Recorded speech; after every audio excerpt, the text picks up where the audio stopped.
So, welcome to the last lecture on Introduction to Relativity. And today the final topic that we're going to look at is cosmology. Now, some of you, but I assume not all of you, will have done the Introduction to Newtonian Cosmology course in the first year. That, as its name suggests, is Newtonian cosmology, and this is relativistic cosmology. You may well wonder how come it was worth an entire lecture course in year one and with the Newtonian version, and now the relativistic version is only worth a lecture. And of course the answer is it isn't. You could do an entire course on relativistic cosmology in the same way that you could, in a sense, spin an entire course out of gravitational waves or the Schwarzschild metric. This is really just to give you a taster of what relativistic cosmology tells us and to see how it links back, in a sense, to the Newtonian cosmology. So the interesting thing you'll learn here is that the things you learned in Newtonian cosmology are not wrong. They're still the solutions for how the size, what we call the scale factor, of the universe evolves with cosmic time. That's all true. All the things you learnt there are true. But what using relativity does is it gives you a more rigorous understanding of where things come from. So, for example, in your Newtonian model, we have this, approach where we can derive an equation for the expansion or contraction of the universe with time, and we equate the total energy density, how much energy there is, with a curvature of the universe. And there is no justification in Newtonian physics for equating energy with any kind of curvature. So the idea that the universe has a curvature is almost by definition fudged when you look at it in a Newtonian sense, but it's very real when you look at it in a general relativity sense.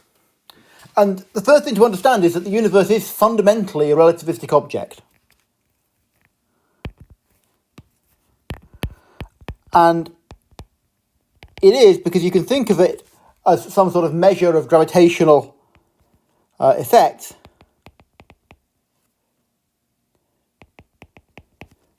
Which is, if I look at just the Schwarzschild radius, then it's equal to 2gm over c squared. In other words, it's just proportional to the mass of an object. It grows linearly with the mass. An object which is twice as massive has twice the Schwarzschild radius. But if you think of the mass inside some uniform sphere,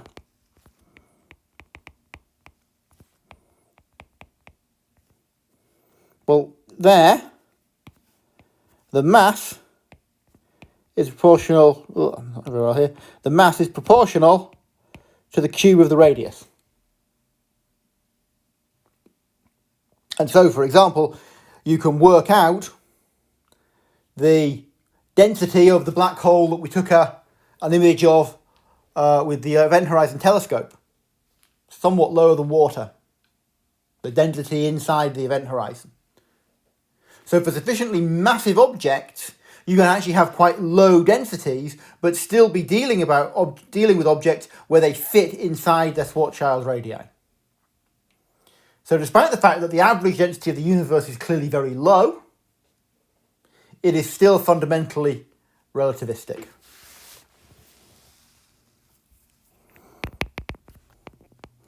So the real point is the density can be low, and relativity can still be applicable.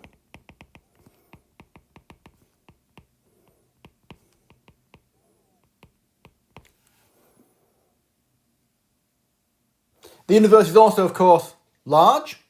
It varies slowly, and it is locally flat. Right, most of it is pretty empty. It's a locally flat space, so again, the conditions of GR, are met. And we can look at some fundamental observations that just tell us about how we can set up relativity as a way of looking at cosmology.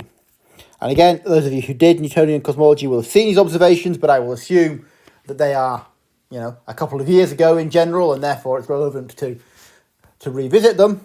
And so one fundamental observation is that the night sky is dark.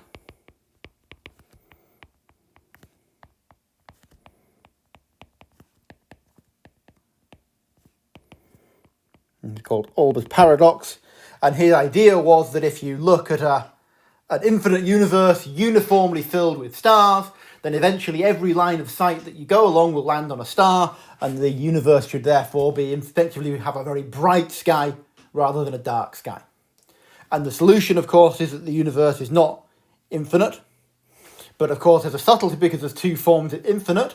You can think about whether it's infinite in size, but you can also think about whether it is infinite in age. And the solution to Olbers paradox is that the universe is finite in age. It may or may not be finite in spatial size, but the point is, if it's finite in age, then light from very distant objects has not had time to reach us.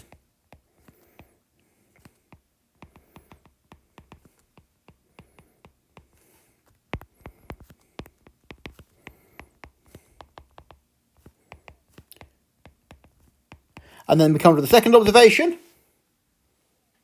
The universe is expanding, and it's expanding evenly in all directions.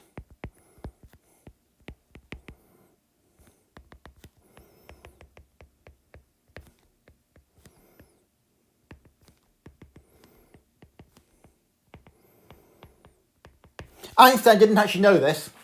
This is a discovery from Hubble and Lemaitre in the late 1920s. 10 to 15 years after general relativity. In fact, it transpired, we'll see a little bit more later, that Einstein's equations predicted that the universe couldn't be static. It had to be getting bigger or getting smaller. He actually then put in this thing called the cosmological constant to balance things out and make it static, because everyone thought in the 1910s that the universe must be static.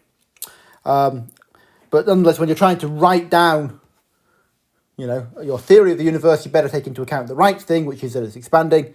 Locally, we say that V equals H naught D, and locally I mean on the scales of hundreds of megaparsecs. That's just many, many tens of thousands of galaxies, but not the most distant galaxies we see. If you think of it in look-back time, it's looking back a few hundred million years. Sorry, a few hundred million years, that's right.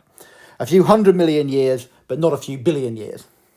So locally, V equals H naught D. H naught is this thing called the Hubble constant.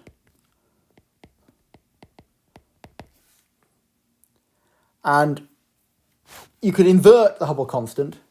So if you think about it, if you have some series of objects here, and they're all moving away from each other, and that this, the velocity of this one is V, and this one's twice the distance away, and it's moving at 2V, then you can run the clock backwards, and you can say at some point, they were all back in 1 point.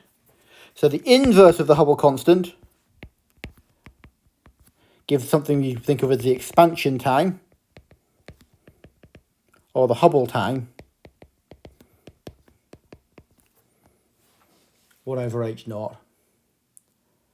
And so typically you would think of, the Hubble constant as a number. And it's about 70 kilometers per second per megaparsec. So for every megaparsec you go further away, you move 70 kilometers per second faster. And you can see, of course, that I've got 2 units of distance in here.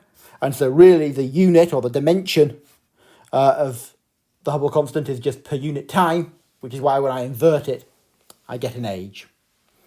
So that's observation number 2.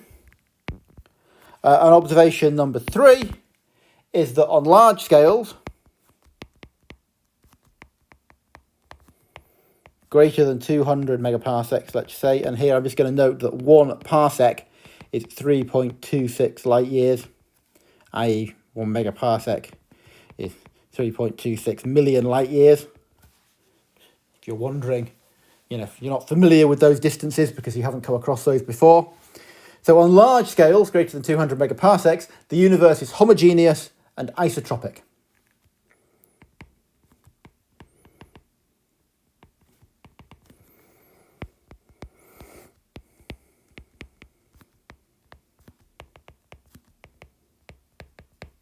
There's something called the cosmological principle.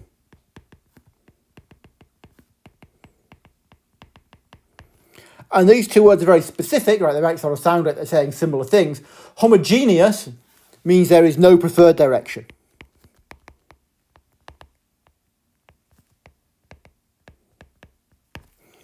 And homogeneous means there's no preferred location, I should say. That's actually isotropic. Isotropic means there's no preferred direction. Homogeneous means there is no preferred location.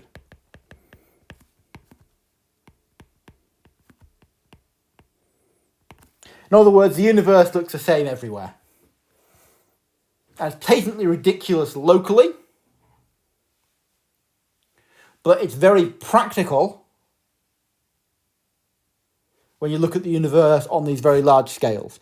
And it makes it sort of tractable to solve the Einstein equations. And it makes it practical to solve the Einstein equations because of two very simple statements that it gives you. If the universe is homogeneous and isotropic, there can be no heat transfer.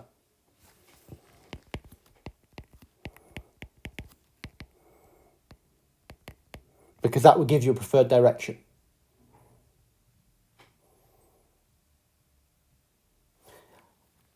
There can be no viscosity.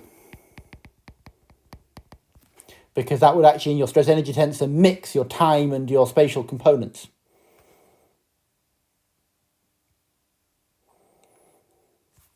At a given time in the universe, it has to be the same everywhere. So things can only be a function of time.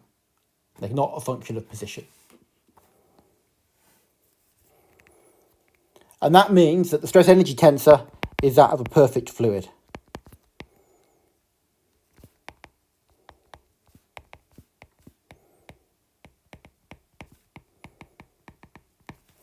So T alpha beta rho naught c squared, so that's the energy density, and then you have the pressure everywhere else, and of course the pressure is the same in every direction by definition.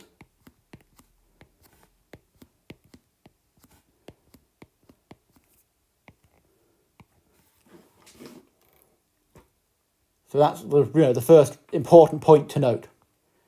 And then we can simplify that further